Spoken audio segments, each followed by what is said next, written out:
আমি রাসূলুল্লাহ বলি, যখন শুনবে দাজ্জাল বেরিয়ে গিয়েছে, সূরা কাহফের প্রথম 10টা আয়াত তোমরা পাঠ করবে। দাজ্জাল আর তোমাকে দেখতে পাবে না। ও আমার ভাইরা, জমানা তো দেখে দেখে মনে হয় অমনি করে ওই দিকে দেখুন না, আপনার ফিলিস্তিন আর ইসরাইল যুদ্ধ হয়, ইরান লেগে গিয়েছে, লেবানন লেগে গিয়েছে, এক একটা দেশ যেন ঢুকে পড়ে যাচ্ছে। বারবার অ্যানাউন্স করা হয় পরমাণু যুদ্ধ শুরু হয়ে যাবে। না জানি কবে পরমাণু যুদ্ধ হবে, আমার আল্লাহ রাব্বুল আলামিনই জানেন। তবে আমি সংবাদের কথা বলছি, ও ভাইরা, পরমাণু যুদ্ধ হওয়া মানেই তো তৃতীয় বিশ্বযুদ্ধ শুরু হয়ে যাবে। কারণ ওই পরমাণু যুদ্ধটা এমন ভয়ঙ্কর হবে, আমার রাসূলুল্লাহ বলেন 1000 মানুষের ভিতরে 999 জন মানুষ মারা যাবে, একটা লোক মাত্র বেঁচে থাকবে। জমানা কি দুরন্ত জমানা। আরে দাজ্জাল তো আসবে। আমি চিন্তা করছি, এই যদি এই এলাকায় খবর হয় অমুক জায়গায় একটা পুকুরের পানি এনে কেউ যদি খায়, তা সব রোগ ব্যাধি সব পালিয়ে যাবে।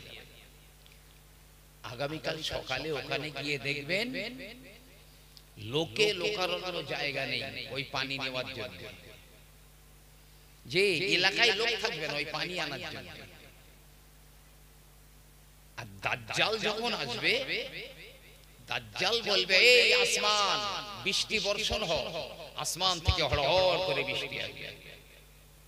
দাজ্জাল বলবে, ক্ষেত ফসল উৎপাদন করবে, সঙ্গে সঙ্গে আমর ফসল ভরে যাবে তার ক্ষেতে। সেদিন ঈমান রাখবে কিভাবে? বলবে এ তো নিশ্চয়ই আল্লাহ, তা না হলে এসব কাজ করতে পারে? এসব কাজ করতে পারে? এক হাতে জান্নাত, এক হাতে জাহান্নাম থাকবে দাজ্জালে। তার কবরের মরা মা কি মরা বাপের জ্যান্ত করে তুলবে।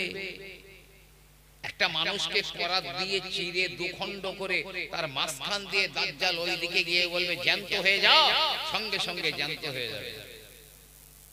সেই দিনে এই রকম ঈমানওয়ালারা কিভাবে ঈমান রক্ষা করবে ভেবে পাচ্ছে না। তবে আমি একটা আমল বলে রেখে যাই, সূরা কাহফের প্রথম 10টা আয়াত অন্তত মুখস্থ করে রাখবেন, আর আপনাদের বাচ্চাদেরও মুখস্থ করাবেন। এটা আপনাদের দায়িত্ব।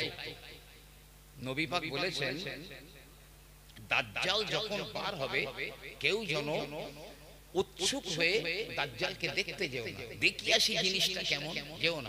ওর কাছে এত ভেলকিবাজি আছে, তুমি দেখে হয়রান হয়ে যাবে, তুমি তার দলভুক্ত হয়ে যাবে। বরং আমি রাসূলুল্লাহ বলি, যখন শুনবে দাজ্জাল বেরিয়ে গিয়েছে, সূরা কাহফের প্রথম 10টা আয়াত তোমরা পাঠ করবে। দাজ্জাল আর তোমাকে দেখতে পাবে না। ও আমার ভাইরা, জমানা তো দেখে দেখে মনে হয় অমনি করে ওই দিকে দেখুন না, আপনার ফিলিস্তিন আর ইসরাইল যুদ্ধ হয়, ইরান লেগে গিয়েছে, লেবানন লেগে গিয়েছে, এক একটা দেশ যেন ঢুকে পড়ে যাচ্ছে। বারবার অ্যানাউন্স করা হয় পরমাণু যুদ্ধ শুরু হয়ে যাবে। না জানি কবে পরমাণু যুদ্ধ হবে, আমার আল্লাহ রাব্বুল আলামিনই জানেন। তবে আমি সংবাদের কথা বলছি, ও ভাইরা, পরমাণু যুদ্ধ হওয়া মানেই তো তৃতীয় বিশ্বযুদ্ধ শুরু হয়ে যাবে। কারণ ওই পরমাণু যুদ্ধটা এমন ভয়ঙ্কর হবে, আমার রাসূলুল্লাহ বলেন 1000 মানুষের ভিতরে 999 জন মানুষ মারা যাবে, একটা লোক মাত্র বেঁচে থাকবে। 999 জন মারা যাবে তৃতীয় বিশ্বযুদ্ধ,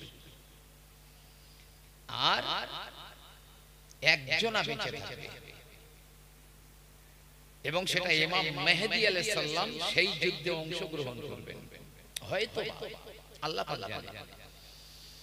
অনেকে বলছেন যে বাইতুল মুকাদ্দাস আমাদের পুরাতন কিবলা, বাইতুল মুকাদ্দাস ওর নিচে আর খুব বেশি মাটি নেই। আন্ডারগ্রাউন্ড দিয়ে ইহুদি বেঈমানেরা মাটি সরিয়ে ফেলেছে, হয়তো কৃত্রিম কোনো ভূমিকম্প সৃষ্টি করে বাইতুল মুকাদ্দাস ভেঙে ফেলতে পারে, বাইতুল মুকাদ্দাস গুঁড়িয়ে দিতে পারে।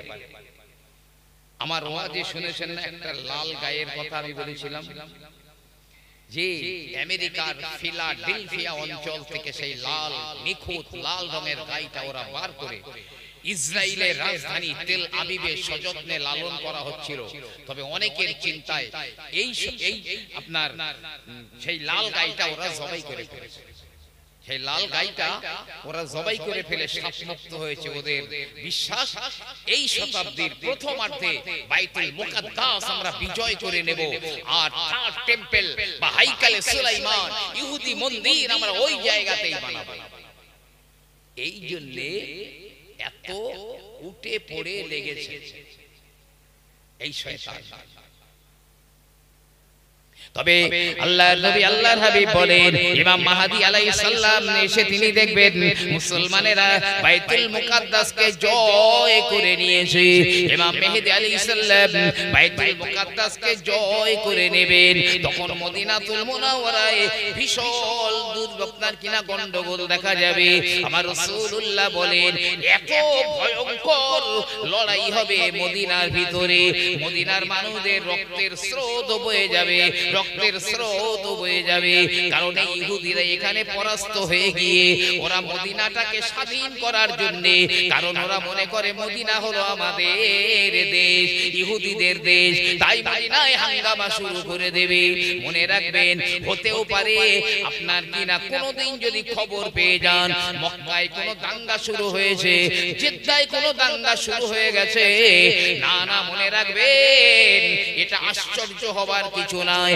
কারণ এই দেশ থেকে অনেক মানুষেরা মুসলিম নাম নিয়ে, মুসলমান নাম নিয়ে তারা পাসপোর্ট বানিয়ে মক্কায় চলে গিয়েছে। কারণ মক্কায় যে আপনার হাজারে আসওয়াদ রয়েছে কাবার দেয়ালে, অনেকে মনে করেন ওটাই হলো আমাদের শিব মন্দির, ওটা আমাদের শিব ওখানে বাঁধা রয়েছে।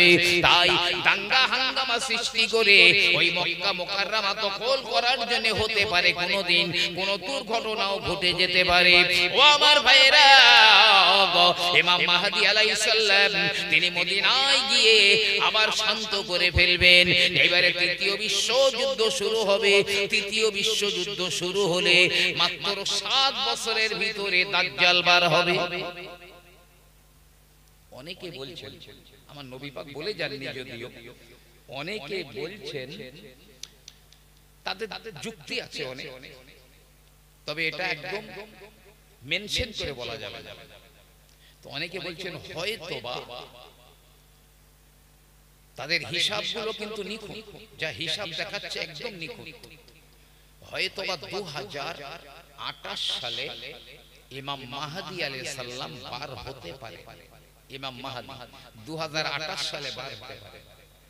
তো 2028 সালে যদি বার হয়, আল্লাহ পাক জানেন, আমি নিট করে বলছি, তাহলে তার পর তৃতীয় বিশ্বযুদ্ধ, আর তার 7 বছর পরে দাজ্জাল।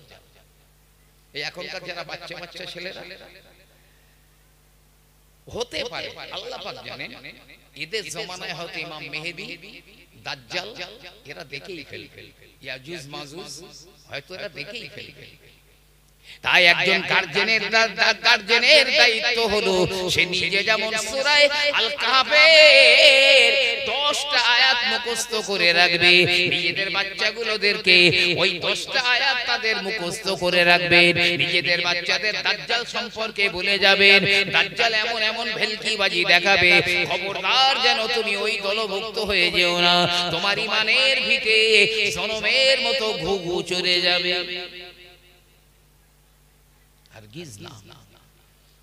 জমানাটা খুব কাছাকাছি, বলতে বলতে অনেক দূর চলে এসেছে। আলেমদের থেকে জিবরাইল বলছে হক কথা তুলে নেব, থাকবে না। অনেক অনেক মসজিদ আছে জানেন, আলেমদের কি বলি, অনেক মসজিদ আছে, বলছে এই দেখো তুমি জানো সুদ আর ঘুষের বিরুদ্ধে যেন মসজিদে কোনো ওয়াজ করবে না, এই পর্দার বিরুদ্ধে যেন কোনো ওয়াজ করবে না, বেনামাজিদের সম্পর্কে যেন ওয়াজ করবে না। তো ঘোড়ার ঘাস কাটবে মসজিদে গিয়ে? এরকম শয়তানদের মুখে জোড়া লাথি মারতে হবে, মেরে হক কথাগুলো বার করতে হবে। যদি তার ইমামতি একদিন থাকে তাই আলহামদুলিল্লাহ, যথেষ্ট। হক কথা বলার জন্য মানুষ যদি তোমাকে সমাজ থেকে বার করে, আলহামদুলিল্লাহ, কোনো পরোয়া নেই। আমার ভাইয়ের ইমামে আহমদ ইবনে হাম্বল রাহমাতুল্লাহ আলাইহি, তার জামানার বাদশা, সে একটা মুতাজিলা ছিল, একটা বাতিল ফিরকা মুতাজিলা ছিল। সে বলেছিল আল কুরআনু খালকিল্লাহ, কোরআন হলো আল্লাহ পাকের সৃষ্টি, কোরআন যে আল্লাহর বাণী, এই কথাটা ওই বাদশা মানতো না। বলতো কোরআন আল্লাহর সৃষ্টি। আর যারা এর বিরোধিতা করত তাদের হত্যা করে দিত বাদশা, একদম রাজপথে হত্যা করত। আর এই অজুহাতে হাজার হাজার আলেমদেরকেও শহীদ করে দেওয়া হয়েছে। যে আলেমরা বলেছিল না বাদশা তোমার কথা ভুল, আল কুরআনু কালামুল্লাহ, কোরআন হলো আল্লাহর কালাম, তাদেরকে হত্যা করে দেওয়া হয়েছিল। আবার অনেক আলেমরা তারা বলতো কাগজ আল্লাহর সৃষ্টি, কালি আল্লাহর সৃষ্টি, অতএব এগুলো আল্লাহর সৃষ্টি, তাই দিয়ে কোরআন লেখা, এই বলে জীবন বাঁচাতো। অনেকে জীবন বাঁচিয়েছে। কিন্তু ইমাম আহমদ ইবনে হাম্বল রাহমাতুল্লাহ আলাইহি তিনি কি করলেন? তিনি বললেন না না না, ওটা বাদশার ভুল আকীদা, কোরআন কখনো আল্লাহর সৃষ্টি নয়, বরং আল কুরআনু কালামুল্লাহ, কোরআন হলো আল্লাহর কালাম। ইমাম আহমদ ইবনে হাম্বল রাহমাতুল্লাহ আলাইহিকে জেলখানার মধ্যে আবদ্ধ করে দেওয়া হলো, জেলখানার ভিতরে কয়েদ করে দেওয়া হলো। গেলেন জেলখানায়, প্রতিদিন ৭০টা করে চাবুক মারা হতো ইমাম আহমদ ইবনে হাম্বলকে। যেখানে যেখানে চাবুক মারা হতো যেন মনে হতো গায়ে তার গায়ে গহনা পরিয়ে দিয়েছে, মানে ফুলে উঠতো। ৭০টা চাবুক মারা হতো প্রতিদিন। বহু আলেম ওলামারা গিয়ে বলে হুজুর আপনি একটুখানি তো, অনেক আলেমেরা যেমন বলে কাগজ আল্লাহর সৃষ্টি, কলম আল্লাহর সৃষ্টি, কালি আল্লাহর সৃষ্টি, এইভাবে তো জীবনটা বাঁচাতে পারেন। ইমাম আহমদ ইবনে হাম্বল বললেন না না না, এটা কোনোদিন হতে পারে না। ওই দেখো জেলখানার চারিদিকে দোয়াত আর কলম নিয়ে কত মানুষ বসে রয়েছে, আমি ইমাম আহমদ হাম্বল যখন এইভাবে কথা বলবো তখন তারা লিখে নেবে ইমাম আহমদ ইবনে হাম্বলের মুসাফ হলো কোরআন আল্লাহর সৃষ্টি। না না না, এটা কোনোদিন হতে পারে না। ইমাম আহমদ ইবনে হাম্বল জেলখানার ভিতরে বহু অত্যাচার সহ্য করলেন বটে, তবে বাদশার ওই ভুল আকীদাকে তিনি মেনে নিলেন না, হারগিজ মানলেন না। আমরা ভালো উম্মত কিসে? কুনতুম খায়রা উম্মাহ, ভালো উম্মত কিসে? তা'মুরুনা বিল মারুফ, তোমরা সৎ কাজে মানুষকে আহ্বান করো, ওয়া তানহাউনা আনিল মুনকার, আর অসৎ কাজ থেকে মানুষকে নিষেধ করো, আর তুমিনুনা বিল্লাহ, আল্লাহর উপরে তোমরা ঈমান নিয়ে এসো। ঈমান আনো, এই যে তো আমরা তো ঈমান এনেছি আল্লাহর উপরে।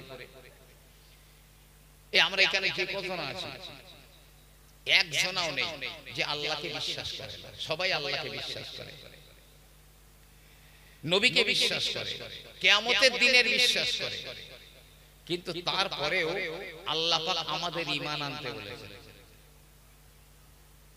কাফেরদের না, ঈমানদারদের ঈমান আনতে বলেছেন। আমার আল্লাহ রাব্বুল আলামিন কুরআনুল কারীমের ভিতরে বললেন ইয়া আইয়ুহাল্লাযীনা আমানু আমিনু বিল্লাহি ওয়া রাসূলিহি, হে ঈমানদারেরা তোমরা আল্লাহর উপরে ঈমান আনো, আল্লাহর নবীর উপরে, তার রাসূলের উপরে ঈমান আনো। ইয়া আইয়ুহাল্লাযীনা কাফারু আমিনু বিল্লাহ বলেন, কাফেররা ঈমান আনো এই কথা বলেন, ঈমানদারেরা ঈমান আনো। আরে আমি তো ঈমানদার, আমি আবার কি ঈমান আনবো? আসলে যে ঈমান আছে এখন আমাদের, এই ঈমানে কারো ক্যান্সার হয়েছে, কারো ঈমানে প্যারালিসিস হয়েছে, কারো ঈমানে পক্ষাঘাত হয়েছে, কারো ঈমানে ডায়রিয়া হয়েছে। এই ঈমান দিয়ে জীবনে কোনোদিন উন্নতি লাভ করা যাবে না। আল্লাহর কসম করে বলছি, মানুষের ঈমানের চাইতে এখনো শক্তিশালী কোনো বোমা আবিষ্কার হয়নি। মানুষের ঈমানের চাইতে শক্তিশালী কোনো বোমা আবিষ্কার হয়নি। মুজাদ্দিদে জামান দাদা হুজুর কিবলা রাহমাতুল্লাহ আলাইহি এই গোবরডাঙ্গার জমিদারের জন্য স্পেশাল ট্রেনের কামরায় উঠে পড়েছিলেন। যে গোবরডাঙ্গার জমিদার বলে এখানে কেন? আমি ভুল করে উঠেছিল, কোনো কথা নাই। এই দুনালা বন্দুক ছিল, ওই বন্দুক দিয়ে গুলি করছে, বন্দুক থেকে গুলি মোটেও পার হয় না, অন্যদিকে ফিরে গুলি করছে, হঠাৎ করে বেরিয়ে গেছে। আর মুজাদ্দিদে জামান দাদা হুজুর কিবলা রাহমাতুল্লাহ আলাইহির দিকে ফিরে গুলি করছে, একদম নিষ্ক্রিয়, কোনো গুলি বার হয় না।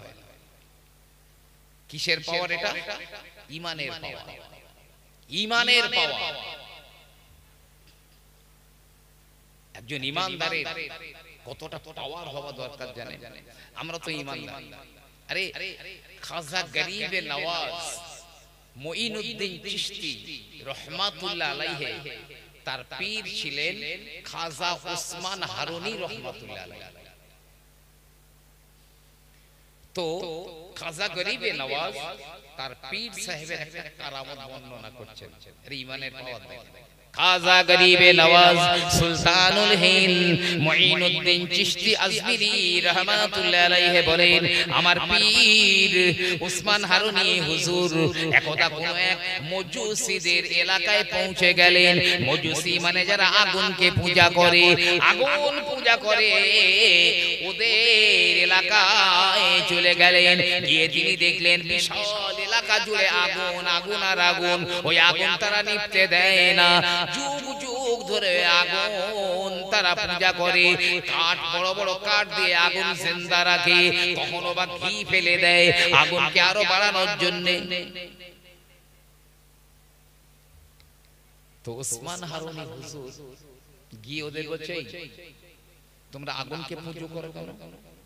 বলছে আগুন হচ্ছে শক্তির উৎস, তাই আমরা আগুন পুজো করি। এই চাইতে আর বড় কিছু নেই।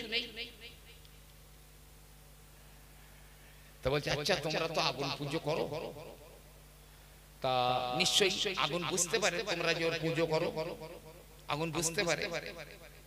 একবার হাত দিয়ে দেখো না, তোমরা তো যুগ যুগ ধরে পুজো করছো আগুনের, তা আগুনের ভিতরে একটু হাত দিয়ে দেখো না। বলছি আগুনের ধর্ম তো হাত পুড়িয়ে দাও, ওর মধ্যে হাত দিলে তো পুড়ে যাবে। তা বলছে তোমরা কেমন পুজো করছো, কেমন ইবাদত করছো?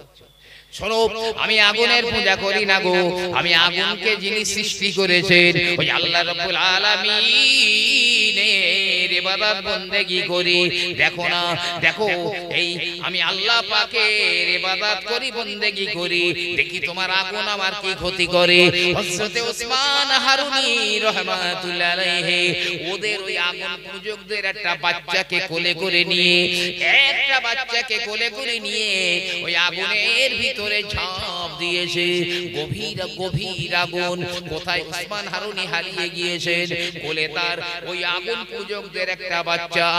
আর দেখা যায় না, সবাই হাপিতাস করে হায়রে আর কোনদিন ফিরে আসবে না।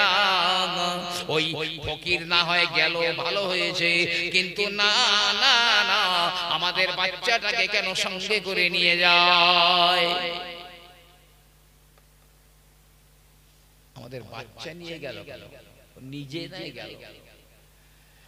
এখন কিছুক্ষণ পরে হযরত ওসমান হারুনি রাহমাতুল্লাহ আলাইহি সেই বাচ্চাটাকে কোলে করে নিয়ে সশরীরে তিনি আগুন থেকে বার হয়ে উঠে চলে এলেন। জোরে বলেন সুবহানাল্লাহ। গায়ের কাপড়ের একটা সুতো পরে, যে একটা সুতো পরে, খাজা ওসমান হারুনি তাদেরকে বললেন, শোনো, ওই কুলনা ইয়া নারু কুনি বারদাও ওয়া সালামান আলা ইব্রাহিম, এই আয়াতের ব্যাখ্যাটা ভালো করে বুঝিয়ে দিলেন। তা বুঝিয়ে দেওয়ার পরে ওরা বুঝতে পারলো এতদিন আমরা ভুল পথে ছিলাম। না না না, ওই মহল্লায়, ওই এলাকায় যত আগুন পূজক ছিল সবাই কলেমা পড়ে মুসলমান হয়ে যায়। জোরে বলুন না সুবহানাল্লাহ। যে বাচ্চাটাকে কোলে করে নিয়ে আগুনে ঢুকেছিলেন ওই বাচ্চার পিতা খাজা ওসমান হারুনি রহমাতুল্লাহ আলাইহির দরবারে থেকে থেকে দুইজনাই বড় বড় আল্লাহর ওলি হয়ে গিয়েছিলেন। ইমানের আরে হঠাৎ ইমানে, আমরা তো মারপেট থেকে পড়ে মুসলমান। ইমান যে দুই ভাই আগুন পুজো করে, কিতাবে আগুন পুজো করে, অনেক দিন করার পরে প্রায় বৃদ্ধ বয়সে চলে এসেছেন প্রায় বড় ভাই, ছোট ভাই তার নিচে। একদিন ছোট ভাই বলছে যে এই আমরা তো এতদিন আগুনকে পুজো করেছি, তাহলে এক কাজ করা যাক না, আমরা সঠিক পথে আছি না আমরা ভুল পথে আছি একটু দেখা যাক। আমরা একটু আগুনে হাত দিয়ে দেখি, যদি আমাদের ধর্ম ঠিক হয় তাহলে আগুন আমাদের হাত পোড়াবে না, কারণ আমরা তাকে পুজো করি। বড় ভাই বলল হ্যাঁ ঠিক আছে তাই হবে। এখন ছোট ভাই বলছে বড় ভাইকে যে ভাই তুমি আগে হাত দেবে না আমি আগে দেব। বড় ভাইটা চালাক তো, বলছে না আমি আগে হাত দেব না, তুই আগে হাত দে। এখন ছোট ভাই আগুনে টেনে হাত দিয়েছে, পুড়ে গেছে, সঙ্গে সঙ্গে টেনে নিয়েছে।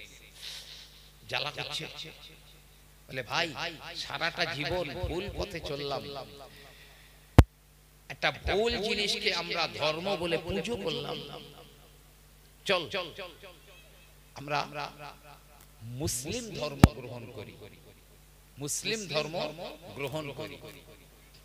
আমার ভাইরা, আমার বাবাজিরা, হযরতে মালিক ইবনে দিনার রাহমাতুল্লাহ আলাইহি তার কাছে পাড়ি দিয়েছেন। চলো মালিক বিন দিনারের কাছে গিয়ে আমরা তওবা করে নিয়ে, আমরা খালেস নিয়তে তওবা করে মুসলমান হয়ে যাই।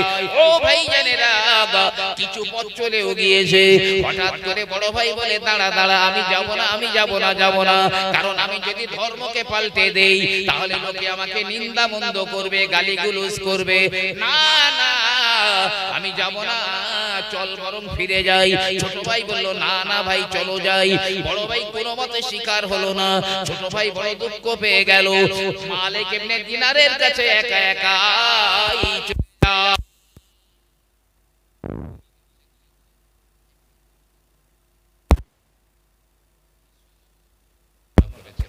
এই তো মালিক বিন দিনার কি করছে, তওবা করিয়ে দিয়ে কলেমা পড়িয়ে মুসলমান করে দিয়েছে। এখন এই বলছে হুজুর এবার বিদায় দেন, আমি চলে যাই। মালিক বিন দিনার বলছে দেখো তুমি তো আর এখন বাড়ি যেতে পারবে না, বাড়ি উঠলে তোমার উপরে অত্যাচার করবে, তো নূতন ইসলাম গ্রহণ করেছো, তো অন্তত কিছু পয়সা আমি সবার কাছ থেকে নিয়ে দেই, তোমার কয়েকদিন চলবে, দাঁড়াও। ওই ব্যক্তি বলে এ মালিক ইবনে দিনার, আমি এতদিন ভুল পথে ছিলাম, এখন আমি সত্য পথে এসেছি। যে আল্লাহর উপর ঈমান এনেছি ওই আল্লাহ রাব্বুল আলামিন কি আমাকে দেখেন না? ইন্নী তাওয়াক্কালতু আলাল্লাহ, আমি আল্লাহর উপরে তাওয়াক্কুল করলাম, আমি আল্লাহর উপরে ভরসা করলাম। না না না, একটা পয়সা আমাকে দেওয়া লাগবে না।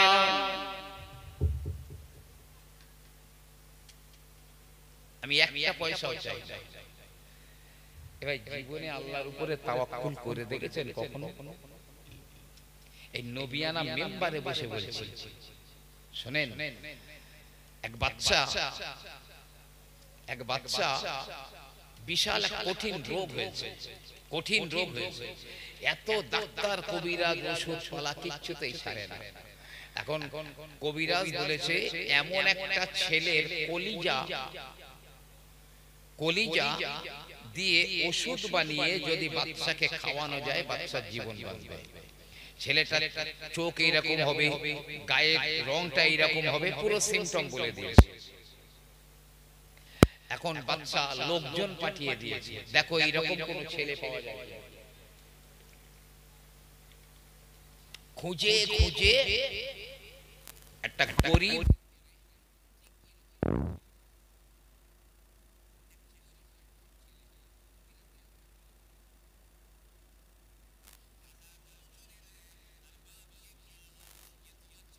আমাদের কাছে বিক্রি করে দাও, কারণ এইরকম একটা ছেলের কলিজা দিয়ে ওষুধ বানিয়ে রাজাকে খাওয়ালে রাজা সুস্থ হয়ে যাবে। তাই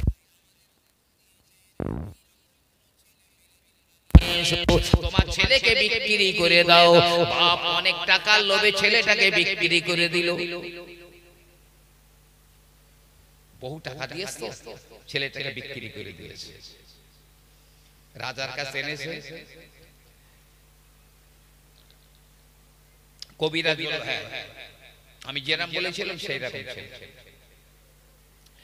তো রাজা বলছে, তাহলে হে মুফতি সাহেব আপনি ফতোয়া দিন, যেই ছেলের কলিজা দিয়ে ওষুধ বানিয়ে আমার খাওয়া জায়েজ হবে কিনা। মুফতি সাহেব ফতোয়া দিল, হ্যাঁ রাজার জীবন বাঁচাবার জন্য কোন ছেলের বুক চিরে কলিজা নিয়ে ওষুধ করে খাওয়ানো যাবে। মুফতি ফতোয়া দিয়েছে। বাচ্চাও হুকুম দিয়েছে ছেলেটাকে তাহলে জবাই করো, জবাই করে ওর কলিজাটা বার করে ওষুধ বানাও। ছেলেটা চুপ করে আকাশের দিকে তাকিয়ে রয়েছে, কিচ্ছু বলে, আকাশের দিকে এক নজরে তাকিয়ে রয়েছে। বাচ্চা জিজ্ঞাসা করে, এ বাবা ছেলে কি ব্যাপার, কি ব্যাপার, তুমি কেন এমনি করে আকাশের দিকে মুখটা উঁচু করে আছো? ছেলেটা বলছে, হে বাচ্চা জাহাপনা, বাপ মা ছেলেকে লালন পালন করে নিজের জীবন দিয়ে হলেও ছেলের সন্তান রক্ষা করার জন্য তারা চেষ্টা করে, কিন্তু না না, আমার বাপ টাকার বিনিময়ে আমাকে বিক্রি করে দিয়েছে। এমনি করে মুফতি সাহেবেরা হক ফতোয়া দেন, ন্যায্য ফতোয়া দেন, কিন্তু আপনার মুফতি সাহেবও ফতোয়া দিয়ে দিল যে আমার কলিজা দিয়ে ওষুধ বানিয়ে আপনাকে খাওয়ানো জায়েজ হবে না, না না।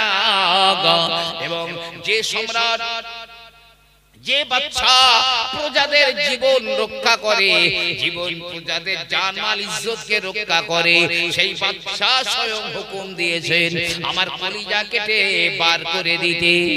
কারো কাছে ইনসাফ পেলাম না, কিন্তু যিনি আহকামুল হাকিমিন, তাই এখন আল্লাহ পাক আমার ভরসা, তাই উপরের দিকে তাকিয়ে রয়েছে, আমি আল্লাহর কাছে বিচারটা দিয়েছি, আমার আল্লাহ পাক দেখি উনি কি করেন। আল্লাহ কি করেন একটু দেখি। এরা তো সব এই করলো। বাচ্চা বলছে, এই ছেলেটাকে ছেড়ে দাও, আমি মরে যাই যাব, এই ছেলেটার কলিজা কাটবে না, ছেড়ে দাও। বহু টাকা পয়সা উপঢৌকন দিয়ে ছেলেটাকে বিদায় করে দিয়েছে। বাচ্চারও আর চিকিৎসাও করতে হয়নি, বাচ্চাও পুরো সুস্থ হয়ে গেছে। জোরে বলুন সুবহানাল্লাহ। এই ছেলেটা যদি আল্লাহর উপরে তাওয়াক্কুল না করত, ও তো খুন করে ফেলে, খুন করে ফেলে। আমরা ওয়াজ শুনি, কিন্তু সেই ওয়াজ থেকে ওর নির্যাসটা বার করে নিতে পারি না। সবার মুখস্থ ওয়াজ, সবার মুখস্থ। আমার ভাইরা বাবাজিরা, হযরতে নবী মুসা আলাইহিস সালাম বনি ইসরাঈলদেরকে নিয়ে উনি যখন পালিয়ে যান, সামনে বড় নীল নদ, পিছনে ফেরাউন বাহিনীরা তাড়িয়ে নিয়ে আসে। এই এসে গেল বলে ফেরাউন বাহিনীরা ধরে ফেলবে, ধরতে পারলে সবাইকে কচু কাটা করবে। মুসা নবী উনিও দেখছেন ফেরাউন দলবল এসে গেল, তো বনি ইসরাঈলরা বলছে, মুসা এমন একটা কাজ তুমি করলে, এতদিন তবু ফেরাউনের কাছে মারধর খেয়েও বেঁচে ছিলাম, আর তুমি যা করলে এক্ষুনি আমাদের জীবনে যাবে, তোমারও তো যাবে। মুসা নবী আলাইহিস সালাম বললেন, চিন্তা করো না, লা তাহজান, ভয় করো না, চিন্তা করো না, ইন্নাল্লাহা সায়াহদিন, নিশ্চয়ই আমার আল্লাহ পাক আমাদের পথ দেখাবেন। ও নবী মুসা আলাইহিস সালাম আল্লাহর উপরে যেই ভরসা করেছেন, তাওয়াক্কুল করেছেন, আল্লাহর উপরে ছেড়ে দিয়েছেন, নীল নদীর বুক চিরে 12টা রাস্তা বেরিয়ে গেল, পানিগুলো দুই দিকে থেকে 12টা রাস্তা পার হয়ে গেল। আল্লাহ পাক নবী মুসাকে তার উম্মতগুলোকে পার করিয়ে দিলেন। কিন্তু না না, ওই ফেরাউন বাহিনীরা যখন ওই পথে নেমে গেল, ফেরাউন বাহিনীরা সলিল সমাধি হয়ে গেল। এই মুসা নবীর মতো একটু তাওয়াক্কুল করেন, দেখেন আল্লাহ পাকের গায়েবী মদদ সাহায্য আপনার উপরে কিভাবে নেমে আসবে। আমরা তো পুরো অধৈর্য হয়ে যাই।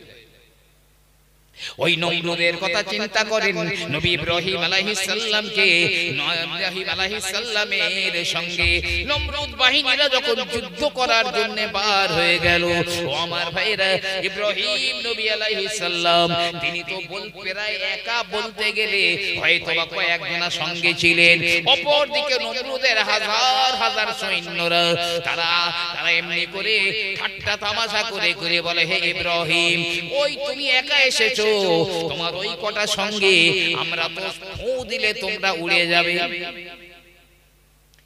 তোমার তীর ধনুক তলোয়ার যুদ্ধের অস্ত্র কই, কি দিয়ে যুদ্ধ করবে আমাদের সঙ্গে? ইব্রাহিম আলাইহিস সালাম তিনি চুপ করে আছেন, আল্লাহর উপরে ভরসা করে আছেন, নিশ্চয়ই আল্লাহর মদদ নেমে আসবে আমাদের উপরে।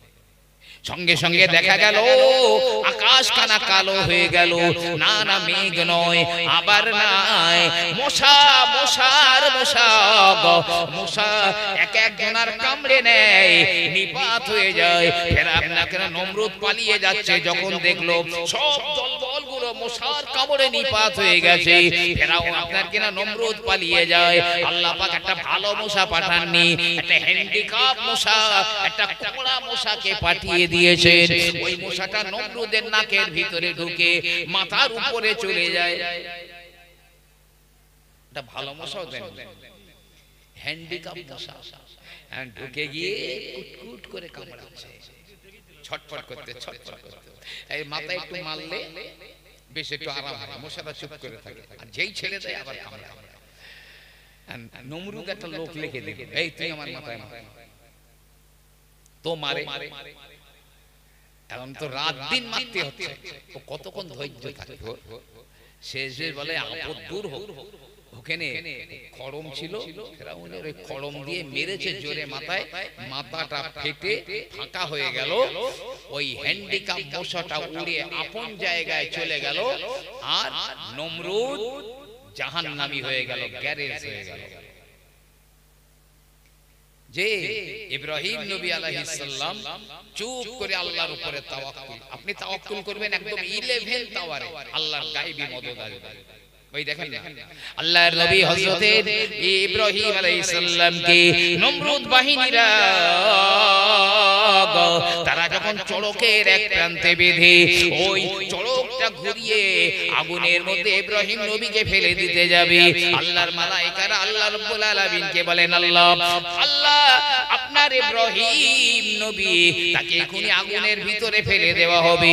আয় আমার আল্লাহ পাক, আপনি যদি বলেন আমরা গিয়ে ইব্রাহিম নবীকে সাহায্য করি, যাও, আমার ইব্রাহিম যদি তোমাদের কাছে সাহায্য চায় অবশ্যই তোমরা সাহায্য সহযোগিতা করবে। সব চলে এলেন ফেরেশতারা, বলে হে আল্লাহর নবী ইব্রাহিম এখনি আগুনের ভিতরে ফেলে দেওয়া হবে, আপনি আমাকে বলুন আমি দরিয়ার ফেরেশতা, আমি ওই দরিয়ার পানি সুনামি দিয়ে আগুনটা নিভিয়ে দিই। এই আল্লাহ দেখতে পাচ্ছেন না আমাকে, তুমি আমার কি সহযোগিতা করবে? পাহাড়ের ফেরেশতা এলো, আপনি বলেন আমি পাহাড় তুলে আগুনের উপরে বসিয়ে নিভিয়ে দিই।